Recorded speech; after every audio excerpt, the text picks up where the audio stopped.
Inalala nga ng isang 18 ang nasabi nga pong kaganapan 2 years ago ng SB19. Mula sa naging post noon ng 1Z Entertainment 2 years ago today, napawi lahat ng anxiety, lungkot, iyak ng 18 1Z Mahalima at kanya-kanya nilang pamilya simula maibalik ulit ang pinaghirapan nilang iangat na ang pangalan. Hindi nakakasawang tignan at i-share to yearly pag lumalabas sa memories ko. Ito po ang sinabi ng 1Z Entertainment. We formally announce that we have come to an amicable agreement with Show BT Philippines Corporation through a fair and equitable resolution.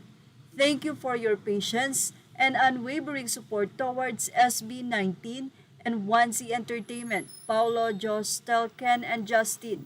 Eagerly anticipate reconnecting with all of you in their upcoming endeavors. We can't wait to see you all again soon. Samantala, ibinahagi nga ng SB19 sa kanilang Instagram, sa kanilang story, ang ilan sa mga kaganapan sa kanilang world tour simula at wakas Sydney na kung saan ay sold out din.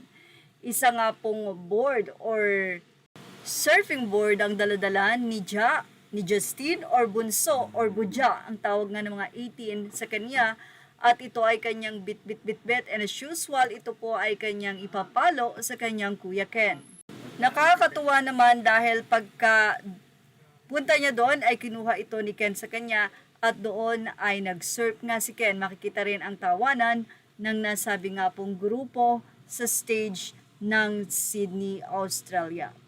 Tunay na hindi lamang pagkanta ang kanila nga pong inihahatid sa kanilang mga tagahanga, kundi entertainment and kuwela na rin na talaga namang matatawa ka. Samantala, sa naging event naman sa AAA sa Taipei, sa Taiwan, ay kinanta nga ng SB19 ang Dam. Samantala, marami nga ang nag-alala sa SB19 dahil na rin sa halos wala pang oras ang biyahe nila after ng Australia concert ay diretso nga dito sa Taipei pero makikita nyo ang napaka-energetic pa rin nila na performance. Diyan nga nakilala ang SB19.